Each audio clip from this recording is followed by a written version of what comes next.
Hello friends. तो आज के लेक्चर में हम लोग डिस्कस करेंगे कि अगर हमारा मटेरियल थर्मल इक्विलिब्रियम पे है तो उसमें फर्मी लेवल किस टाइप से होता है। उसके अलावा अगर हम एक से ज़्यादा टाइप के सेमीकंडक्टर मटेरियल या फिर एक से ज़्यादा टाइप के मटेरियल्स को आपस में जोड़ते हैं तो फर्मी लेवल पे उसका क्या प्रभाव पड़ता है।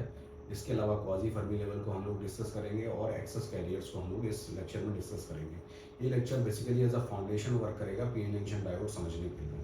ठीक है, तो सबसे पहले हम लोगों ने फर्मी लेवल जो प्रीवियस क्लास में देखा था, फर्मी डायरेक्ट डिस्ट्रीब्यूशन क्या बोलता है, F E is equal to क्या होता है 1/E E minus E F by K T. ठीक है, तो एफ ई क्या दर्शाता है कि कोई भी एनर्जी स्टेट ई जो है वो ऑक्यूपाइड होगी, उसकी प्रोबेबिलिटी क्या है, उसकी प्रोबेबिलिटी इस इक्वेशन से दी जाएगी। Fermi level basically T is equal to 0 kelvin पे कोई भी energy level E F occupied होगा तो उसकी प्रोबेबिलिटी कितनी हो जाएगी, उसकी प्रोबेबिलिटी हो जाएगी हाफ। ठीक है, और 0 केल्विन पे फर्मी लेवल से जो ऊपर के एनर्जी लेवल्स होंगे वो सारे होंगे एम्प्टी, और फर्मी लेवल से जो नीचे के एनर्जी लेवल होंगे वो सारे होंगे फिल्ड। ठीक है, अब हम लोग बात करते हैं कि थर्मल इक्विलिब्रियम पे हैं हम लोग और हमारे मटेरियल्स में कोई भी एक्सेस कैरियर नहीं है। एक्सेस कैरियर का बेसिकली मतलब ये होता है कि जो इक्विलिब्रियम है हमारा, उसमें जितने भी कैरियर्स होने चाहिए उनसे ज़्यादा हमारे पास कैरियर उपलब्ध नहीं है, यानी एक्सटर्नल किसी फोर्स के द्वारा हमारे पास कैरियर्स नहीं है। अब एक्सटर्नल फोर्स हमारे तीन टाइप के हो सकते हैं।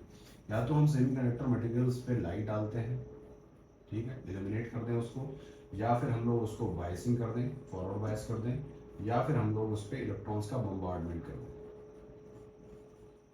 बम्बार्डमेंट। ठीक है, अगर ये तीनों कंडीशंस नहीं है, अगर ये तीनों कंडीशंस नहीं है तो हमारा जो मटेरियल है अगर वो थर्मल इक्विलिब्रियम पे है तो उस थ्रू आउट द मटेरियल हमारे मटेरियल में जो फर्मी लेवल होगा वो हमेशा समान लेवल पे ही होगा। समान लेवल का होने का मतलब ये है कि अगर पी टाइप मटेरियल और एन टाइप मटेरियल को भी जोड़ा गया है तो फर्मी लेवल का जो डिस्ट्रीब्यूशन होगा वो हमेशा एक जैसा ही होगा, यानी एक ही लेवल पे फर्मी लेवल जो है वो डिस्ट्रीब्यूट हो। कहने का क्या मतलब है, कहने का मतलब ये है कि मान लीजिए कि कोई पी टाइप मटेरियल है हमारे पास, ठीक है, इसका फर्मी लेवल ये है और इसको एन टाइप मटेरियल के साथ जोड़ा गया है, तो इन दैट केस क्या होगा, हमारा जो एन टाइप मटेरियल होगा उसका जो फर्मी लेवल होगा वो सेम लेवल पे होगा। यानी कि अगर ये मटेरियल है, ये पी टाइप मटेरियल है, एन टाइप मटेरियल है, इन दोनों मटेरियल को अगर ज्वाइन किया गया है या कंपोजिट मटेरियल बनाया गया है तो फर्मी लेवल थर्मल इक्विलिब्रियम में थ्रू आउट द मटेरियल जो है वो सेम ही होगा। ठीक है, इररिस्पेक्टिव कि वो पी टाइप मटेरियल है, एन टाइप मटेरियल है, या फिर सेमीकंडक्टर है और मेटल है, कुछ भी है। ठीक है, मेटल और सेमीकंडक्टर है तो वो शॉर्टली डायोड बन जाएगा, वो हम बाद में डिस्कस करेंगे। ठीक, तो बेसिकली इस चीज़ को हम लोग प्रूफ कैसे करते हैं। देखिए, थर्मल इक्विलिब्रियम की कंडीशन ये है कि बाहर से कोई भी एक्सेस कैरियर को जनरेट नहीं किया गया है। थर्मल इक्विलिब्रियम, ठीक है, नो एक्सेस कैरियर्स, कोई भी एक्सेस कैरियर नहीं है उसमें। ठीक है, अगर थर्मल इक्विलिब्रियम पे है हमारा सिस्टम तो इन दैट केस क्या होगा कि हमारा मान लीजिए कि पी टाइप मटेरियल हो और एन टाइप मटेरियल हो, ठीक है, और पी टाइप मटेरियल से एन टाइप मटेरियल में कुछ इलेक्ट्रॉन्स जा रहे हैं और एन टाइप मटेरियल से भी कुछ इलेक्ट्रॉन्स पी टाइप मटेरियल में आएंगे, तो थर्मल इक्विलिब्रियम की कंडीशन ये है कि टोटल करंट इस केस में क्या हो जाएगी, जीरो हो जाएगी, जीरो करंट होनी चाहिए। ठीक है, अब इसको अगर प्रूफ करना है तो कैसे प्रूफ करेंगे। देखिए, इस मटेरियल से इस मटेरियल में अगर इलेक्ट्रॉन्स को जाना है तो किस चीज़ पे डिपेंडेंट होगा। मान लीजिए हम लोग एक एनर्जी लेवल ई ले लेते हैं, ठीक है, तो डेंसिटी ऑफ स्टेट्स हमने इसमें n1 मान ली, ठीक है, और उसके ऑक्यूपाइड होने की प्रोबेबिलिटी क्या हो जाएगी, f1 हो जाएगी। ठीक है, दूसरी चीज़, वहाँ पर कितनी स्टेट खाली है, तो यहाँ पर हमने डेंसिटी ऑफ स्टेट्स n2 मान ली और उसके एम्प्टी होने की प्रोबेबिलिटी क्या हो जाएगी, 1 माइनस f2 हो जाएगी। ठीक, सिमिलरली अगर एन टाइप मटेरियल से इधर आना है तो क्या होगा, तो यहाँ पर डेंसिटी ऑफ स्टेट्स अगर n2 है और उसके ऑक्यूपाइड होने की प्रोबेबिलिटी क्या हो जाएगी, f2 हो जाएगी, f2e बेसिकली। और उसी टाइप से यहाँ पर कितनी स्टेट्स खाली हैं तो उसको हम लोग n1 लिख देंगे और 1 माइनस f1 लिख देंगे। ठीक है, तो ये दोनों रेट जो है वो दोनों इक्वल होने चाहिए, तभी हमारी जीरो करंट होगी थर्मल इक्विलिब्रियम पे। ठीक है, तो इन दोनों को मैं अगर इक्वल कर देता हूँ तो in that case what will happen, n1e f1e into n2e 1 minus f1e, sorry, into f2e is equal to n2 F2e into F2e into L1e to 1 minus F1, ठीक। इसको हम लोग घटा सकते हैं, ठीक है। F1e minus F1e into F2e is equal to F2e minus F1e into F2e, ठीक। इसको भी हम लोग काट सकते हैं, दोनों इक्वली हैं, तो F1e will be equal to F2e, ठीक है। अब इन दैट केस अगर हम लोग यहाँ पर इसकी इक्वेशन लिखें या फर्मी डायरेक्ट डिस्ट्रीब्यूशन लिख देते हैं तो हमारा पर्पस सॉल्व हो जाएगा, ठीक है। तो पहले केस में अगर हम F1e लिखते हैं तो F1e क्या होगा, F1e होगा basically 1/1 plus e to the power e1 minus e minus EF1 upon KT। ये किसके बराबर हो जाएगा, ये बराबर हो जाएगा 1/e to the power e minus EF2 divided by KT, ठीक है। अगर इन दोनों इक्वेशंस को आप कंपेयर करोगे तो EF1 इज इक्वल टू आ जाएगा EF2, ठीक है। यानी कि फर्मी लेवल जो है पी टाइप मटेरियल और एन टाइप मटेरियल में दोनों के फर्मी लेवल जो है वो समान ही होंगे, ठीक है। थर्मल इक्विलिब्रियम पर अगर हमारा मटेरियल है तो Fermi level through out the material same होगा, ऑलराइट। तो ये चीज़ है। अब हम लोग पहले एक्सेस कैरियर्स डिस्कस करेंगे और उसके बाद हम लोग जाएंगे क्वाजी फर्मी लेवल की तरफ, ठीक है।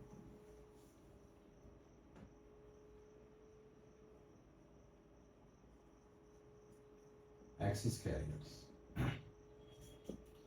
देखिए एक्सेस कैरियर्स क्या होते हैं, जो मटेरियल हमारा इनिशियली बना हुआ है, पी एन जंक्शन डायोड बना हुआ है या कोई भी मटेरियल बना हुआ है, उसमें अगर हम लोग एक्सटर्नल किसी भी तरीके से अगर कैरियर्स को जनरेट कर रहे हैं तो वो सब एक्सेस कैरियर्स कहलाते हैं।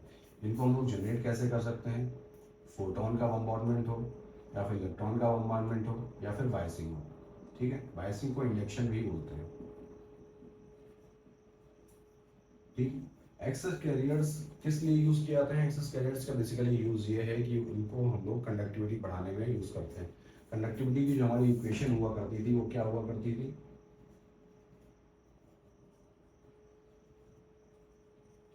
ठीक है। किस चीज पे डिपेंडेंट है, इलेक्ट्रॉन के कंसंट्रेशन पे और होल के कंसंट्रेशन पे। अगर ये दोनों कंसंट्रेशन बढ़ते हैं हमारी तो कंडक्टिविटी इजीली हमारे डिवाइस की बढ़ सकती है, ठीक है। तो अगर हम पहला केस डिस्कस करें कि एक्सेस कैरियर्स हमको जनरेट करने हैं फोटोन के बम्बार्डमेंट से, ठीक है। तो कोई भी हमारा मटेरियल अगर है, ठीक, तो उस मटेरियल में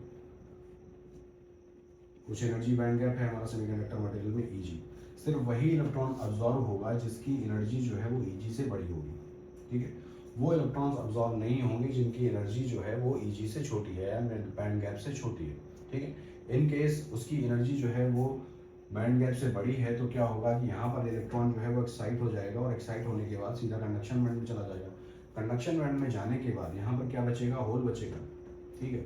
तो कंडक्शन बैंड में एक इलेक्ट्रॉन हो गया, एक होल यहाँ हो गया, यानी कि हमारा 1 EHP जनरेट हो गया, एक इलेक्ट्रॉन होल पेयर जनरेट हो गया। और ये किससे मदद करेगा, ये हमारी मदद करेगा कंडक्टिविटी बढ़ाने में। अब क्या है कि अगर इलेक्ट्रॉन की एनर्जी बैंड गैप से ज़्यादा है तो उस केस में ये कंडक्शन बैंड में तो आ गया, ठीक है। कंडक्शन बैंड में फिर इसकी टेंडेंसी ये रहती है कि ये इलेक्ट्रॉन जो है कंडक्शन बैंड के मिनिमम पर आने की कोशिश करता है। मैक्सिमम इलेक्ट्रॉन हम लोगों ने डिस्कस किया था कि वो कंडक्शन बैंड के एज पे पाए जाते हैं, ठीक है। तो इलेक्ट्रॉन क्या है अपनी एनर्जी यहाँ पर स्कैटरिंग से लूज कर देगा या फिर कोलिजन से लूज कर देगा और उसके बाद वो कंडक्शन बैंड के मिनिमम पर आ जाएगा। उसके बाद क्या कंडीशन है, उसके बाद कंडीशन ये जनरेट होती है कि मान लीजिए कि इलेक्ट्रॉन तो यहाँ पर आ गया, ठीक है, कंडक्शन बैंड की एज पे हमारा इलेक्ट्रॉन है, ठीक। अब उसके रिकॉम्बिनेशन के दो कंडीशंस हैं। पहली कंडीशन ये है कि रिकॉम्बिनेशन डायरेक्टली हो जाए। अगर डायरेक्टली रिकॉम्बिनेशन हो रहा है तो उस केस में क्या होगा, hν फ्रीक्वेंसी का hν एनर्जी का एक फोटोन बाहर निकल जाएगा, ठीक है। यानी हमको यहाँ पर लाइट मिल रही है, ठीक है। और दूसरा रिकॉम्बिनेशन हमारा कैसे हो सकता है, दूसरा रिकॉम्बिनेशन इस तरह से हो सकता है कि दूसरे रिकॉम्बिनेशन में हम लोग ट्रैपिंग लेवल का यूज कर सकते हैं, ठीक है। ट्रैपिंग लेवल बेसिकली कैसे जनरेट होते हैं, ट्रैपिंग लेवल जनरेट होते हैं इम्प्योरिटीज से या डिफेक्ट से, ठीक है।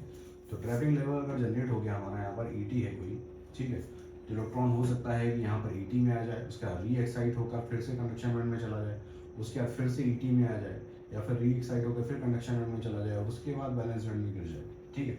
तो अगर ट्रैप होने की प्रोबेबिलिटी उसकी रिकॉम्बिनेशन की प्रोबेबिलिटी से ज़्यादा है, ठीक है, ट्रैप होने की probability, trap probability is greater than recombination probability, ठीक है। In that case what will happen कि उसका जो समय है वो बहुत ज़्यादा समय व्यतीत करेगा किसमें, कंडक्शन बैंड में और ट्रैपिंग लेवल पे, ठीक है, उसका रिकॉम्बिनेशन टाइम जो है वो बढ़ जाएगा, ठीक। तो ये चीज़ हो गई। दूसरा एक और लेवल होता है जिसको हम लोग बोलते हैं रिकॉम्बिनेशन लेवल, ठीक है। ट्रैपिंग लेवल और रिकॉम्बिनेशन लेवल दोनों ही लेवल किससे जनरेट होते हैं, हमारे इम्प्योरिटीज से जनरेट होते हैं या डिफेक्ट से जनरेट होते हैं। देखिए एक ट्रैपिंग लेवल होता है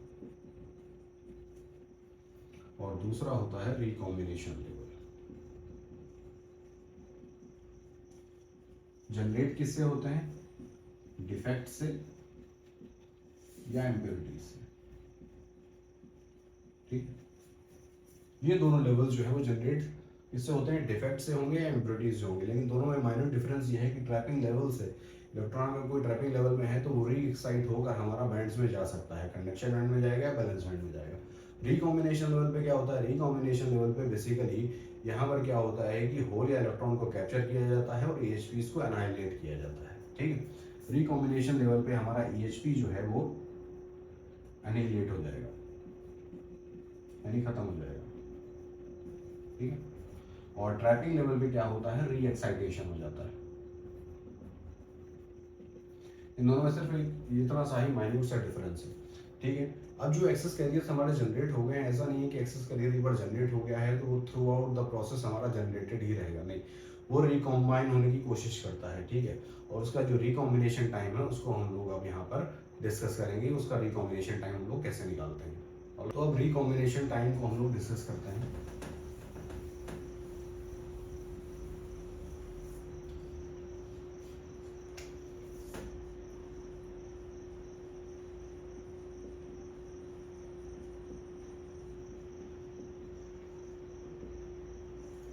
ठीक है, रिकॉम्बिनेशन टाइम को हम लोग डिस्कस करेंगे तो कैसे डिस्कस करेंगे, पहली चीज़ तो ये है कि रिकॉम्बिनेशन में हमारी जो एक्सेस कैरियर है उसकी कंसंट्रेशन में डिफरेंस क्या आएगा वो हम लोग देखते हैं, ठीक है। और उसको हम लोग किस चीज़ से दर्शा सकते हैं, एक तो थर्मल हमारा कैरियर जनरेशन का रेट हो जाएगा, माइनस क्या हो जाएगा, माइनस हमारा हो जाएगा एट दैट टाइम कितने हमारे इलेक्ट्रॉन या होल का कंसंट्रेशन था उस समय, ठीक है। पहला क्या है, ये थर्मल जनरेशन रेट है, थर्मल जनरेशन रेट है, ठीक है। और ये रिकॉम्बिनेशन रेट है, ठीक है। तो इसमें क्या है कि T is equal to T पर हमारे इलेक्ट्रॉन की कंसंट्रेशन क्या थी और T is equal to T पर हमारे होल्स की कंसंट्रेशन क्या थी, ठीक है। अगर इसको हमें कैलकुलेट करना है तो हम कैसे कैलकुलेट करेंगे, ठीक। तो सिंपली अगर हम T इज इक्वल टू 0 की बात करें, T इज इक्वल टू 0 पर हम लोग ये चीज़ मान लेते हैं कि हमारे जो होल की कंसंट्रेशन है और इलेक्ट्रॉन की कंसंट्रेशन है वो दोनों ही इक्वल है, ठीक है। हमने कि मान लिया क्योंकि कैलकुलेशन में थोड़ी सी हमें आसानी हो जाएगी, होल और इलेक्ट्रॉन दोनों की कंसंट्रेशन जो है हमारी इक्वल है, ठीक। अब हम लोग क्या करते हैं, और जो इनकी इक्विलिब्रियम की इक्वेशन है, इक्विलिब्रियम की जो कंसंट्रेशन है वो n0 है और p0 है, ठीक है। तो at time is equal to T पर हम लोग देखेंगे अगर इसको, तो हम लोग इसको किस तरह से दर्शा सकते हैं, हम लोग बेसिकली यहाँ पर एक्सेस कैरियर्स के साथ डील कर रहे हैं, ठीक है। तो अगर मैं इसको दर्शाऊं तो n0 plus delta n p0 plus delta p। अब ये क्या है, ये इक्विलिब्रियम पे हमारी कंसंट्रेशन है इलेक्ट्रॉन्स की, ये इक्विलिब्रियम पे हमारी कंसंट्रेशन थी होल्स की, ठीक है। अब एक्सेस कैरियर्स जो जनरेट हुए हैं हमारे थर्मल एक्सेस कैरियर्स जो जनरेट हुए हैं हमारे, उनकी कंसंट्रेशन कितनी है, इलेक्ट्रॉन की कंसंट्रेशन है डेल्टा n और होल्स की कंसंट्रेशन है डेल्टा p। चूंकि ये concentration T is equal to 0 पर दोनों की इक्वल थी, ठीक है, और रिकॉम्बिनेशन भी हम लोगों ने एकदम फेयर माना हुआ है, तो इस केस में क्या होगा कि डेल्टा n और डेल्टा p की वैल्यू भी सेम ही होगी, ठीक है। हमारा यहाँ पर कोई भी ट्रैपिंग को हम लोग कंसीडर नहीं कर रहे हैं, ट्रैपिंग को कंसीडर अगर नहीं कर रहे हैं तो क्या हो रहा है कि हमारा इंस्टेंटेनियस जो है रिकॉम्बिनेशन हो रहा है, उस केस में डेल्टा n और डेल्टा p दोनों की वैल्यूज जो है वो सेम होंगी, ठीक है। इसको हम लोग फर्दर अगर सॉल्व करते हैं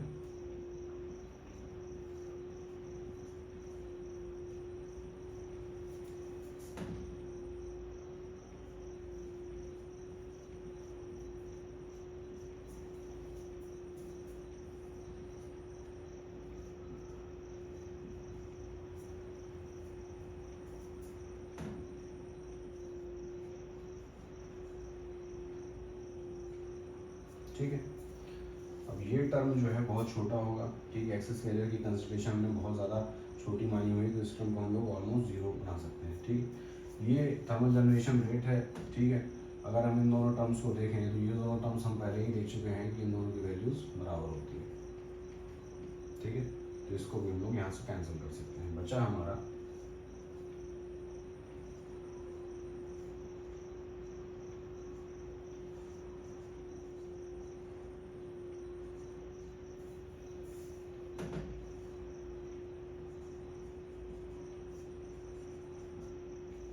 ठीक है।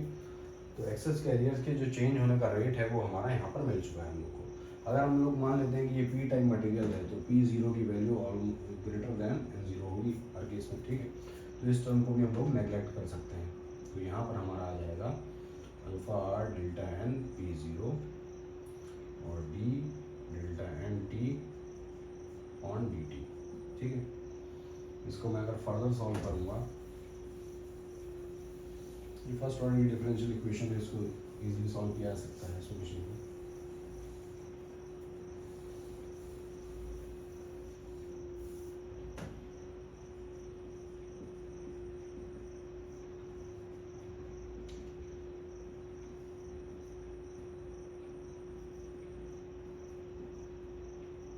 ठीक है,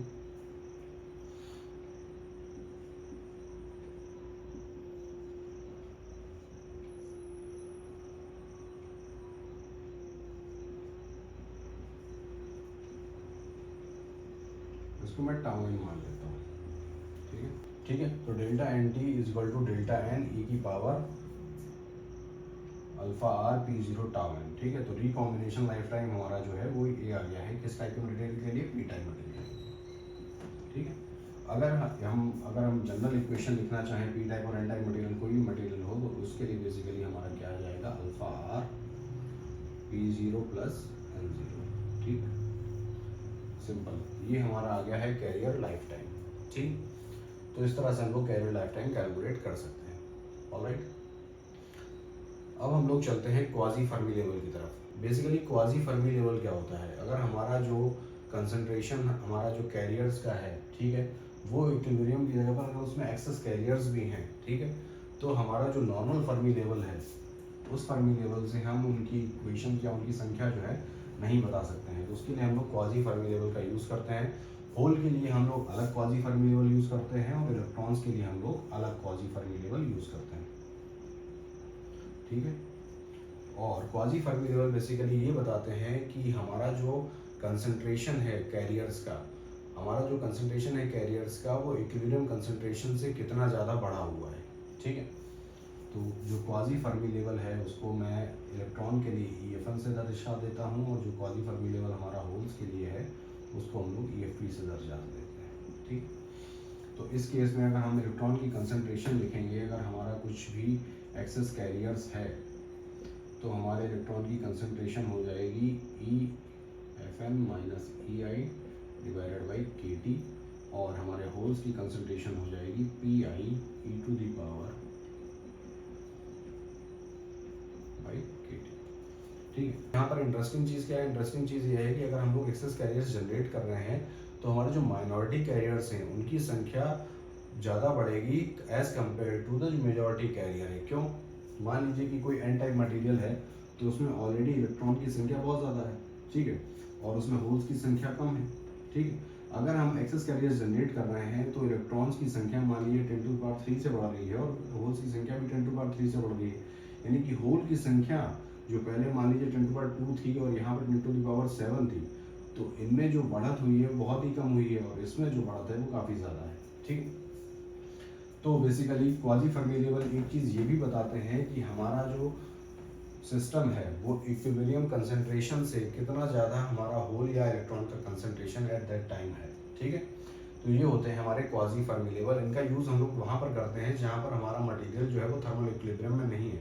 यहाँ पर 3 केस हो सकते हैं, अगर इलेक्ट्रॉन का बम्बार्डमेंट हो रहा है, या फिर हमारे पास कोई भी लाइट हम लोग यूज़ कर रहे हैं, या इसके अलावा हम लोग फॉरवर्ड बायसिंग कर रहे हैं, तो ये कहलाता है क्वाजी फर्मी लेवल, ऑलराइट।